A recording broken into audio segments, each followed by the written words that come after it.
Assalamualaikum warahmatullahi wabarakatuh.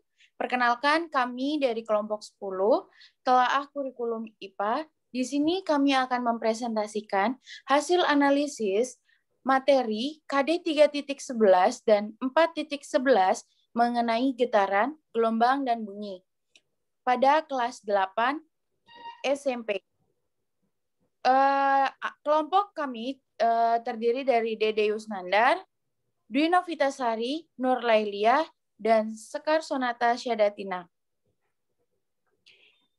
Pada presentasi hari ini, kami akan mempresentasikan dimulai dari saya sendiri, Sekar Sonata, dan akan dilanjutkan oleh Dwi Novitasari, kemudian dilanjutkan oleh Nur Lailiah, dan yang terakhir dilanjutkan oleh Dede Yusnandar.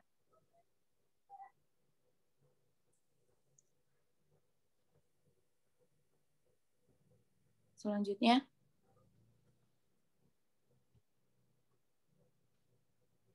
Materi pokok yang akan disampaikan pada pertemuan ini yaitu pendahuluan, peta konsep, kompetensi inti, kompetensi dasar, indikator pencapaian, tujuan pembelajaran, metode, dan materi pokok pembelajaran. Selanjutnya.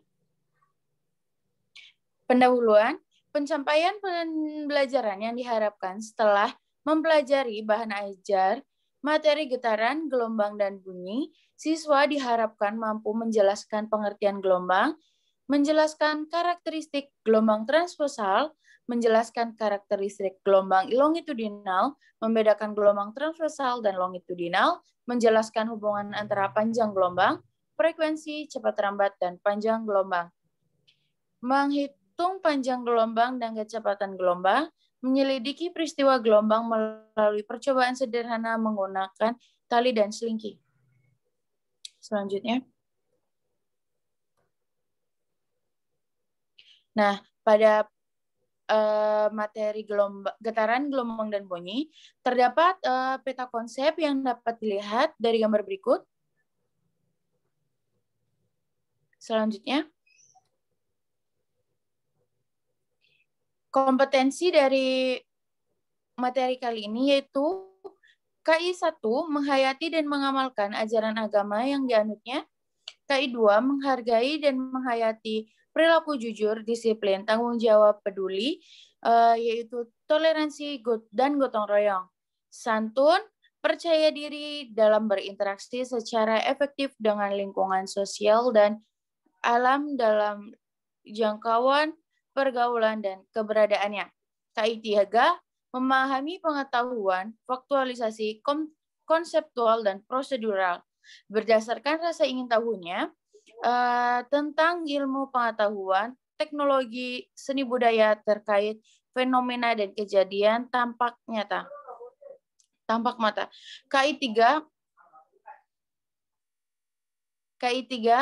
KI 4 mencoba mengolah dan menyajikan dalam ranah konkret, menggunakan, mengurai, merangkai, memodifikasi, dan membuat. Dan pada ranah abstrak, yaitu menulis, membaca, menghitung, menggambar, dan mengarang, sesuai dengan yang dipelajari di sekolah dan sumber lain yang sama dalam sudut pandang atau teori. Selanjutnya, kompetensi dasar KD.11 dan KD.4.11. KD 3.11 yaitu menganalisis getaran, gelombang, bunyi dalam kehidupan sehari-hari termasuk pendengaran manusia dan sistem sonar pada hewan. 4.11 menyajikan hasil percobaan mengenai getaran, gelombang, dan bunyi. Selanjutnya. Indikator pencapaian pada materi ini yaitu 3.11.1 menjelaskan pengertian getaran, 3.11.2 menyelidiki peristiwa getaran bandul, 3.11.3 menghitung frekuensi dan dari percobaan ayunan getaran, 3.11.4 menjelaskan pengertian gelombang, 3.11.15 menyelidiki peristiwa gelombang, 3.11.6 menjelaskan karakteristik dari gelombang transversal dan longitudinal. 311.7 membedakan gelombang transversal dan longitudinal. 311.8 menjelaskan hubungan antara panjang gelombang, frekuensi, cepat lambat, dan periode gelombang. 3.11.9 menjelaskan peristiwa dari pemantulan gelombang di depan kelas. 3.11.10 menjelaskan karakteristik dari bunyi. 3.11.11 menghitung cepat lambat gelombang bunyi. 3.11.12 membedakan gaung dan gema dan cara pemantulan bunyi. 3.11.13 menghitung jarak sumber bunyi ke pendengar. 3.11.14 menjelaskan perubahan keras lemah bunyi pada sirene ambulans yang sedang bergerak. 3.11.15 menganalisis hubungan antara frekuensi bunyi dengan tegangan dawai dan panjang pendek dawai. 3.11.16 menjelaskan struktur dan fungsi bagian dari telinga. 3.11.17 menjelaskan mekanisme pendengar pada manusia. 3.11.18 menjelaskan sistem sonar pada kelelawar, USG, dan alat pengukur kedalaman laut. 3.11.19 menghitung kedalaman laut. 4.11.1 melakukan percobaan mengenai getaran, gelombang, dan bunyi. 4.11.2 menyusun laporan hasil percobaan tentang getaran, gelombang, dan bunyi. 4.11.3 menjelaskan laporan hasil percobaan tentang getaran, gelombang, dan bunyi. Selanjutnya,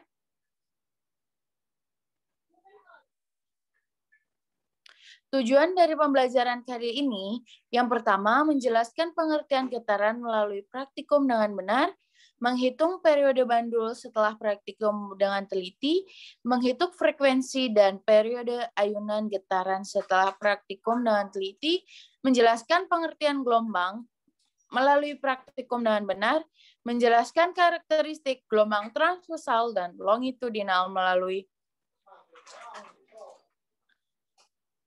praktikum dengan benar, menghitung panjang gelombang dan kecepatan gelombang melalui latihan soal, menjelaskan hubungan antara panjang gelombang, frekuensi, cepat lambat, dan periode gelombang setelah membaca dengan seksama, menjelaskan peristiwa pemantulan gelombang melalui demonstran dengan benar, menjelaskan karakteristik bunyi setelah membaca dengan seksama. Selanjutnya,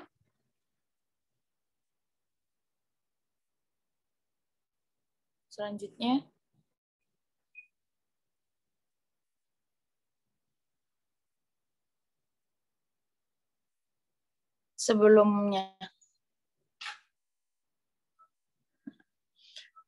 Yang ke-10, membedakan gaung, gema, dan keredaman melalui peristiwa yang telah dialami dengan benar, menghitung cepat lambat gelombang bunyi melalui latihan soal, menghitung jarak bunyi ke pendengar melalui latihan soal, menghitung kedalaman laut melalui latihan soal, menjelaskan struktur dan fungsi bagian pada telinga melalui demonstran menggunakan torso organ telinga dengan benar, menjelaskan mekanisme pendengar pada manusia melalui pengamatan video yang benar, menjelaskan tujuan membuka mulut saat mendengar suara kelas melalui demonstran dengan benar, menjelaskan sistem sonar pada kelelawar, USG, dan alat pengukur kedalaman laut setelah membaca dengan seksama. Presentasi selanjutnya akan dilanjutkan oleh Dwi Novitasari. Terima kasih.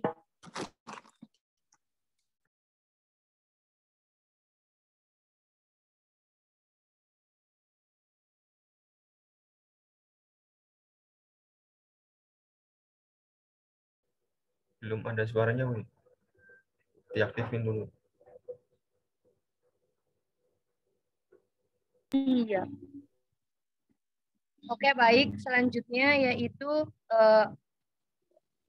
saya akan menjelaskan tentang metode. Metode kali ini yaitu tentang pendekatan saintifik. Baik, pendekatan saintifik adalah proses pembelajaran yang dirancang sedemikian rupa agar konsep hukum dan prinsip melalui tahapan-tahapan mengamati untuk mengidentifikasi atau mengajukan atau merumuskan hipotesis, mengumpulkan data dengan berbagai teknik, menganalisa, mengkomunikasikan konsep, hukum, atau prinsip yang ditemukan. Pendekatan saintifik menjadikan memesankan siswa dapat mengonstruksi pengetahuan dan keterampilannya melalui fakta-fakta yang lapangan guna pembelajaran. Selain itu, dengan pembelajaran berbasis pendekatan saintifik ini, siswa mengobservasi, bertanya, bernalar, dan mengkomunikasikan atau mempresentasikan hal-hal yang pengalamannya langsung. Yang kedua yaitu metodenya menggunakan metode praktikum, demonstrasi, dan diskusi. Di mana metode praktikum itu adalah cara penyampaian bahan pelajaran dengan memberikan kesempatan meningkatkan keterampilan sebagai penerapan bahan atau pengetahuan yang telah mereka pelajari. Menurut Haggerty Hazel, seperti dikutip Lazarowitz dan Tamir pada tahun 1994, praktikum adalah suatu bentuk kerja lingkungan yang disesuaikan dengan tujuan agar siswa terlibat dalam pengalaman belajar yang untuk mengobservasi serta memahami fenomena.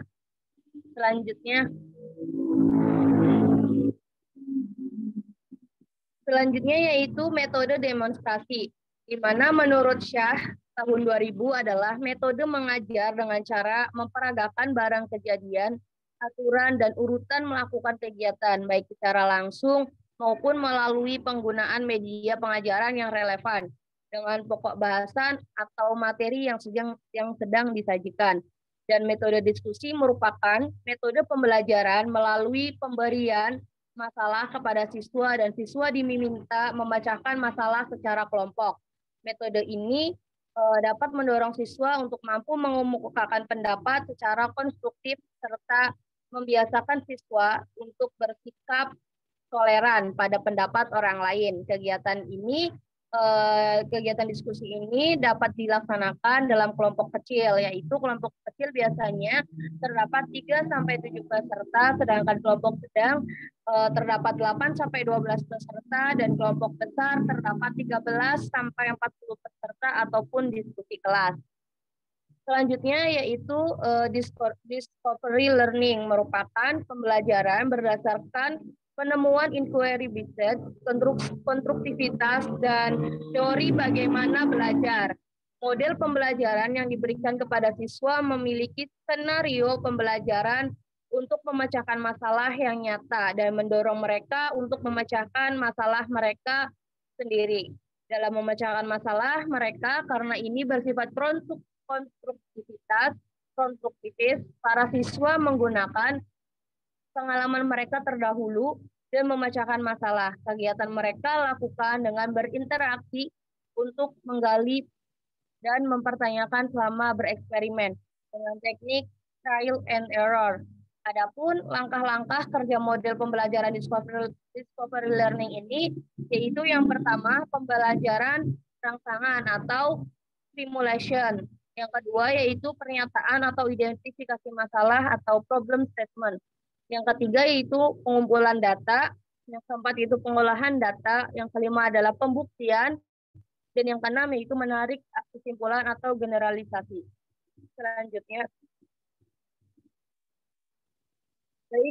Selanjutnya yaitu materi pokok pembelajaran. Nah, materi pokok pembelajaran di sini yaitu terdapat 5 poin.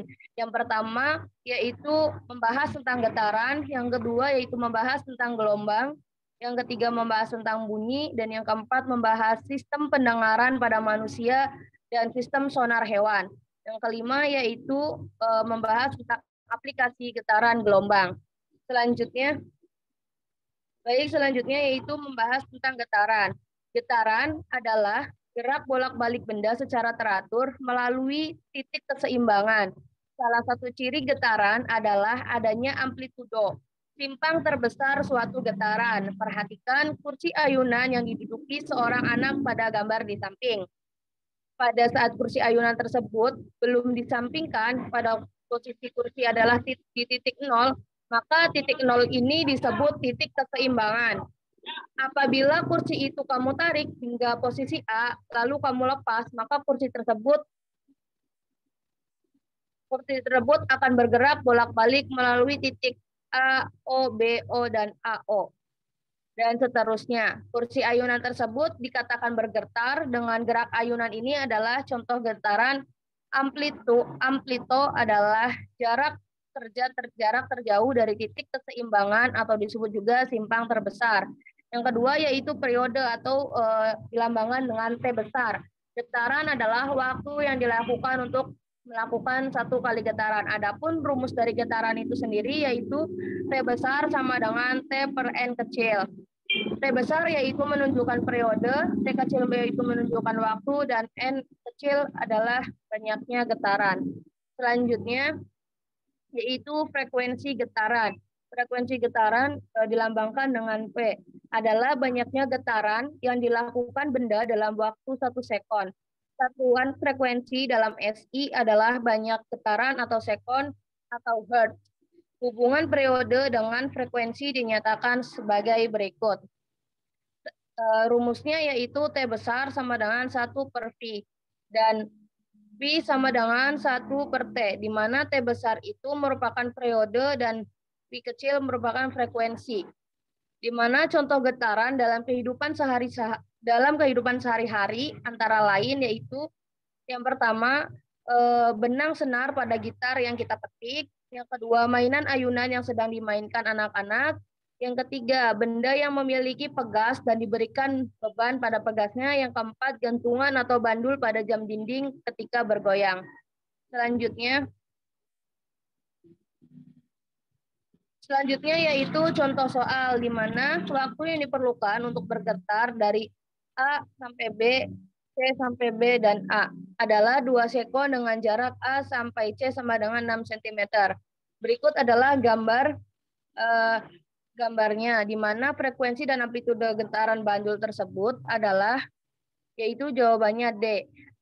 Karena diketahui periodenya itu 2 sekon, frekuensinya yaitu 1 per T atau setengah Hz sama dengan 0,5 Hz, amplitudo A setengah kali 6 cm sama dengan 3 cm. Jadi frekuensi dan amplitudo getaran bandul tersebut adalah 0,5 Hz dan 3 cm. Jawabannya adalah A. Selanjutnya yaitu gelombang. Gelombang adalah getaran yang merambat. Gelombang terjadi karena adanya sumber getaran. Pada perambatnya, gelombang merambatkan energi. Gelombang sedangkan perantaranya tidak ikut merambat. Macam-macam gelombang berdasarkan medium perantaranya. Gelombang dibagi menjadi 2 jenis, yaitu yang pertama gelombang mekanik dan yang kedua gelombang elektromagnetik. Di mana gelombang mekanik ini adalah gelombang yang memerlukan medium untuk merambat. Contohnya yaitu gelombang pada tali, gelombang air laut, dan gelombang bunyi. Yang kedua yaitu gelombang elektromagnetik, adalah gelombang yang dapat merambat tanpa melalui medium. Contohnya gelombang cahaya, gelombang radio, dan sinar X. Berdasarkan amplitudonya, gelombang dibedakan menjadi 2, yaitu gelombang berjalan dan gelombang diam. Di mana gelombang berjalan adalah gelombang yang memiliki amplitudo tetap, contohnya gelombang yang terjadi pada tali yang dihubungkan dengan pegas yang bergetar. Yang kedua, gelombang diam atau stasioner adalah gelombang yang memiliki amplitudo yang berubah-ubah. Gelombang stasioner ini terjadi karena perpaduan antara gelombang datang dan gelombang pantul yang memiliki frekuensi dan panjang gelombang sama. Contohnya yaitu gelombang pada dawai gitar dan biola. Selanjutnya yaitu berdasarkan arah getarnya, gelombang dibagi menjadi 2 jenis, yaitu gelombang transversal. Gelombang transversal itu adalah gelombang yang arah rambatnya tegak lurus dengan arah getarnya. Gelombang transversal dapat diamati pada tali yang digerakkan ke atas dan ke bawah. Akan terlihat arah getarannya adalah naik turun, sedangkan arah rambatnya menuju ke depan atau tegak lurus arah getar. Bisa dilihat pada gambar di bawah ini. Nah, adapun bagian-bagian yang mencirikan gelombang transversal dapat kamu lihat pada gambar di atas tadi. Titik tertinggi pada gelombang disebut puncak dan titik terendahnya disebut dasar, di mana gelombang dapat diukur panjang gelombangnya. Panjang gelombang adalah jarak antara sebuah titik pada suatu gelombang dengan titik yang serupa pada gelombang di dekatnya. Sebagai contoh, sesuai dengan gambar 1.1, panjang gelombang adalah jarak dari puncak ke puncak atau dari lembah ke lembah. Contohnya gelombang transversal antara lain gelombang permukaan air, gelombang radio, dan gelombang pada tali. Selanjutnya, yaitu gelombang longitudinal adalah gelombang yang arah getarnya berimpit dengan arah rambatnya. Pada gelombang longitudinal terdapat rapatan dan renggangan panjang gelombang. Salah suatu gelombang longitudinal diidentifikasikan sebagai yang pertama yaitu sebagai jarak satu rapatan dan satu renggangan, atau jarak antara dua rapatan yang berdekatan, atau jarak antara dua renggangan yang berdekatan. Baik, selanjutnya yaitu akan dibahas oleh Nurlailia. Terima kasih.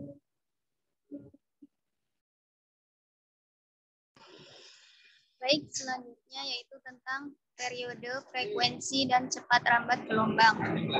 Gelombang merupakan getaran yang merambat. Dalam pembahasan gelombang juga dikenal dengan istilah frekuensi, periode, panjang gelombang, dan cepat rambat gelombang. Frekuensi gelombang adalah banyaknya gelombang yang melewati titik tertentu selama 1 sekon. Untuk gelombang transversal, satu gelombang dapat ditunjukkan oleh satu puncak ke puncak berikutnya.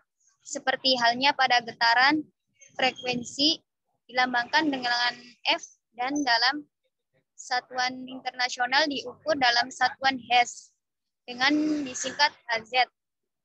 Frekuensi suatu gelombang bergantung pada frekuensi getar sumbernya.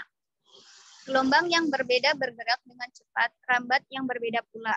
Cepat rambat gelombang juga dilambangkan dengan V, atau satuannya yaitu meter per sekon. Ingatlah kembali bahwa untuk benda yang bergerak dengan kecepatan tepat, kecepatan adalah perpindahan dibagi waktu, atau V sama dengan S per T.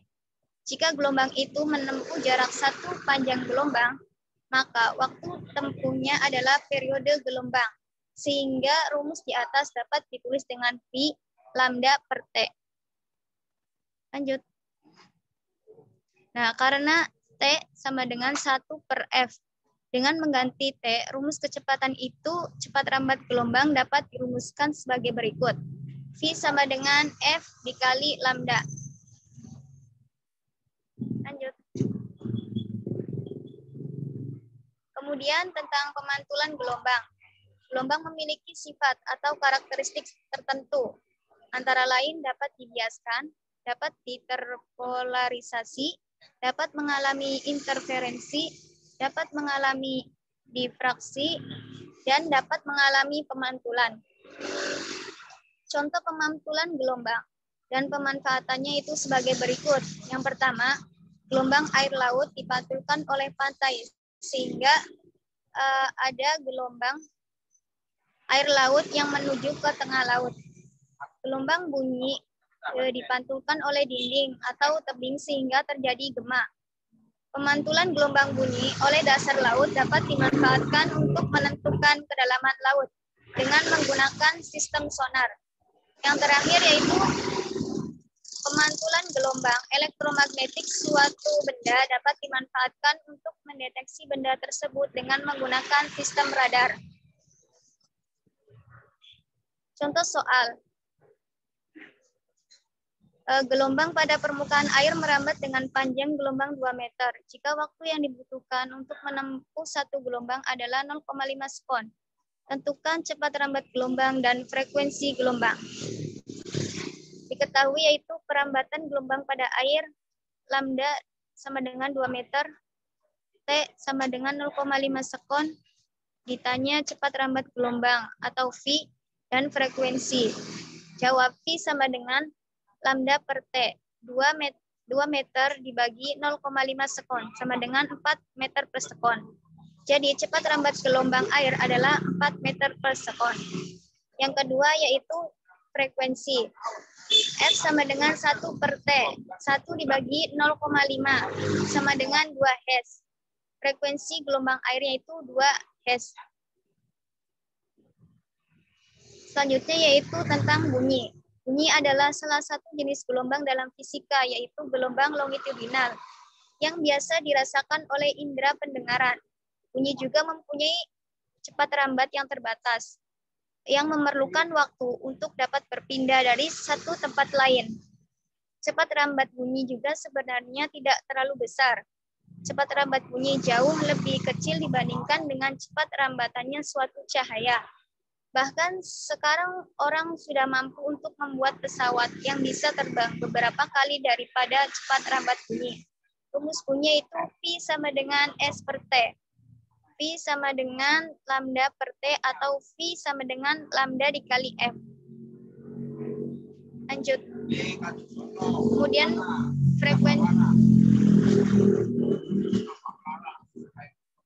frekuensi adalah jumlah gelombang bunyi yang melewati titik tertentu dalam 1 detik. Dan periode yaitu waktu yang diperlukan dalam menempuh satu gelombang. Dilambangkan dengan huruf T, serta satuan periode yakni sekon. Rumus frekuensi dan periode. Rumus periode yaitu T sama dengan 1 per F atau T sama dengan T per N. Sedangkan frekuensi yaitu 1 per T atau F sama dengan N per T. Sifat bunyi. Bunyi memiliki beberapa sifat, yaitu merupakan gelombang longitudinal. Tidak bisa merambat pada ruang hampa, kecepatan dari rambatannya itu dipengaruhi oleh kerapatan dari medium, dapat mengalami resonansi serta pemantulan, dan memerlukan medium dalam pembataannya atau tidak bisa merambat dalam ruang hampa. Lanjut. Yang terakhir yaitu tentang resonansi. Resonansi adalah suatu peristiwa atau kejadian di mana bergetarnya suatu benda dikarenakan getaran benda lain, sebab frekuensinya itu sama. Bunyi tersebut juga dapat mengalami pemantulan. Pada proses pemantulan bunyi dimanfaatkan sebagai yang pertama yaitu penentuan cepat rambat bunyi, pendeteksian cacat dan retak pada pipa logam, survei geofisika, pengukuran ketebalan pelat logam, dan pengukuran kedalaman tepat. Selanjutnya akan dilanjutkan oleh Dede. Oke, selanjutnya di sini ada jenis bunyi. Nah, jenis bunyi ini ada beberapa macam, yang diantaranya yaitu ada bunyi infrasonik. Bunyi infrasonik ini adalah suatu bunyi yang frekuensinya kurang dari 20 Hz, yang dapat didengar oleh anjing, jangkrik, angsa, dan juga kuda. Selanjutnya ada audiosonik. Audiosonik ini adalah bunyi yang frekuensinya berada pada antara 20 Hz sampai 20.000 Hz dan dapat didengar oleh manusia. Selanjutnya ada bunyi ultrasonik, adalah suatu bunyi yang frekuensinya itu lebih dari 20.000 Hz dan bisa didengar oleh kelelawar serta juga lumba-lumba. Selanjutnya ada nada. Nah, nada ini adalah bunyi yang frekuensinya beraturan. Selanjutnya ada desah. Desah adalah bunyi yang frekuensinya tidak teratur. Selanjutnya ada gaung atau kerdam. Gaung atau kerdam adalah bunyi pantulan yang sebagian datang secara bersamaan dengan bunyi yang aslinya, sehingga hal tersebut mengganggu bunyi asli. Selanjutnya ada gema. Gema adalah bunyi pantul yang datang setelah bunyi asli yang dikeluarkan, sehingga akan dapat memperkuat bunyi asli. Selanjutnya ada mekanisme pendengaran pada manusia dan sistem sonar pada hewan.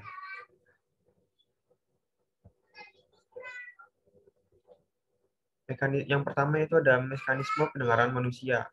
Bunyi yang terdengar oleh telinga kita memerlukan medium. Bunyi yang memerlukan medium ini untuk merambat di mana terdapat media rambat pada telinga bagian luar dan bagian dalam yang terisi oleh cairan limfa.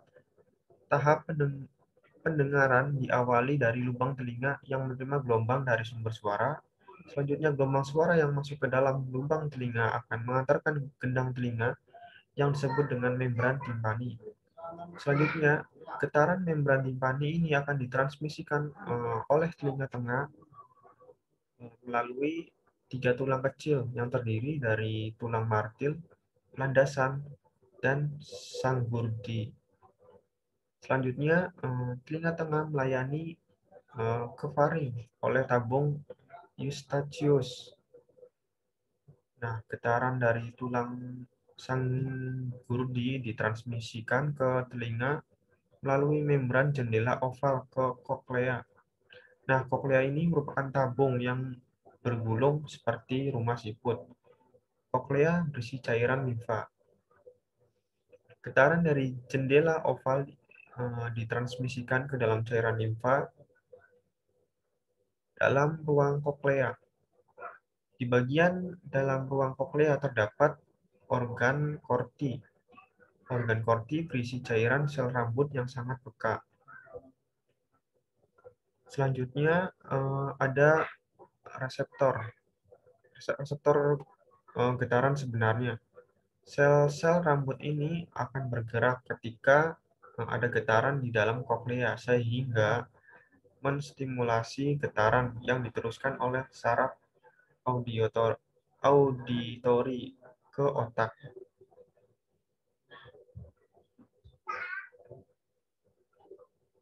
Selanjutnya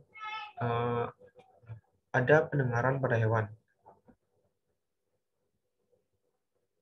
Beberapa mamalia akan menggunakan telinga untuk memfokuskan suara yang diterima. Sistem ini disebut dengan sistem sonar, yaitu sistem yang digunakan untuk memeriksa tempat dalam melakukan pergerakan dengan mendeteksi suara frekuensi tinggi atau yang sering disebut dengan ultrasonic. Sonar atau sound navigation and ringing merupakan suatu metode penggunaan gelombang ultrasonik untuk menaksir ukuran, letak, kedalaman benda seperti pada gambar. Nah, di gambar ini merupakan salah satu hewan yang menggunakan sistem penglihatan dengan dibantu oleh pendengaran. Nah, di sini kelelawar ini memancarkan gelombang ultrasonik. Nah, kelelawar dapat mengeluarkan dan menerima gelombang ultrasonik dengan frekuensi di atas 20.000 pada saat ia terbang. Gelombang yang dikeluarkan akan dipantulkan kembali oleh objek yang dilewati dan diterima oleh receiver alat penerima yang ada di tubuh kelelawar. Kemampuan kelelawar untuk menentukan lokasi disebut dengan elokasi. Pada saat terbang dan berburu, kelelawar akan mengeluarkan bunyi yang frekuensinya tinggi, kemudian mendengarkan kembali suara yang dihasilkan. Pada saat kelelawar mendengarkan gema, kelelawar hanya akan terfokus pada suara yang dipancarkannya sendiri. Frekuensi yang mampu didengar oleh makhluk terbatas, sehingga kelelawar harus mampu menghindari efek Doppler yang muncul. Selanjutnya, ada lumba-lumba. Nah, lumba-lumba ini dapat kita lihat di permukaan, sering kita lihat di permukaannya. Namun, sebagian besar waktu mereka di kedalaman lautan yang cukup gelap. Sekalipun hidup di kedalaman lautan, lumba-lumba ini mempunyai sistem yang memungkinkan untuk berkomunikasi dan menerima rangsangan, yaitu sistem sonar. Sama seperti pada kelelawar, sistem ini berguna untuk menghindari benda-benda di lautan dan untuk mencari makan serta berkomunikasi dengan lumba-lumba lainnya. Lumba-lumba bernapas melalui lubang yang ada di atas kepalanya. Di bawah lubang ini terdapat kantung-kantung kecil yang berisi udara. Agar dapat menghasilkan suara yang berfrekuensi tinggi, lumba-lumba mengalirkan udara pada kantung-kantung ini. Selain itu, kantung udara ini juga berperan sebagai alat pemfokus bunyi. Kemudian bunyi ini dipancarkan ke segala arah secara terputus-putus. Gelombang bunyi lumba-lumba akan dipantulkan kembali bila membentur suatu benda. Pantulan gelombang bunyi tersebut ditangkap di bagian rahang bawah yang disebut dengan jendela akustik. Dari bagian tersebut, informasi bunyi diteruskan ke telinga bagian tengah dan akhirnya ke otak untuk mengakses. Dengan cara tersebut, lumba-lumba dapat melihat lokasi, ukuran, dan pendengaran pergerakan mangsanya. Lumba-lumba juga mampu saling berkirim pesan walaupun terpisah oleh jarak lebih dari 220 km. Lumba-lumba berkomunikasi untuk menentukan pasangan dan saling mengingatkan akan bahaya. Selanjutnya, ada aplikasi getaran dan gelombang dalam teknologi. Yang pertama ada ultrasonografi atau yang sering kita sebut dengan USG. Ultrasonografi adalah sebuah teknik diagnosis pencitraan menggunakan gelombang ultrasonik yang frekuensinya antara 1 MHz sampai 8 MHz. Ultrasonografi banyak digunakan untuk melihat struktur internal tubuh seperti pembuluh darah, bayi dalam kandungan, penyakit kanker, otot, tulang, dan sendi. Selanjutnya ada ultrasonik. Terapi ultrasonik adalah terapi yang digunakan dalam keperluan medis seperti memecah endapan batu pada penderita batu ginjal, membersihkan gigi, dan penanganan penyakit katarak dengan memancarkan gelombang dengan frekuensi tinggi sekitar 800 Hz sampai 2000 Hz pada jaringan tubuh. Selanjutnya ada sonar. Nah, sonar merupakan sebuah teknik yang menggunakan penjalaran bunyi dalam air untuk navigasi atau mendeteksi benda di dalam air seperti ikan dan karang, dan juga untuk menentukan kedalaman dasar laut yang diperoleh dengan cara memancarkan bunyi ke dalam laut. Untuk mengukur kedalaman laut diperlukan transducer dan detektor. Nah, transducer sendiri berfungsi untuk mengubah sinyal listrik menjadi gelombang ultrasonik yang dipancarkan ke dasar laut. Pantulan dari gelombang tersebut akan menimbulkan yang namanya gema dan dipantulkan kembali ke kapal, kemudian ditangkap kembali oleh detektor. Nah, di sini terdapat gambar di mana KRI Bung Tomo ini memancarkan yang namanya gelombang sonar ya, ke dasar permukaan. Lalu gelombang sonar ini akan terpantul kembali karena adanya suatu benda yang menabrak suatu gelombang sonar. Lalu gelombang suara ini akan dipantulkan kembali dan diterima oleh yang namanya alat detektor. Selanjutnya ada sonifikasi. Sonifikasi adalah proses pemberian energi gelombang ultrasonik pada suatu bahan, sehingga bahan tersebut dapat dipecah menjadi bagian yang sangat kecil. Sonifikasi biasa dilakukan untuk memproduksi nanopartikel seperti nanoemulsi dan nanokristal. Selain itu, sonifikasi juga dapat mempercepat ekstraksi minyak dari dalam jaringan tubuh dan pemurnian minyak bumi. Selanjutnya ada daftar pustaka. Ya, di sini kita menggunakan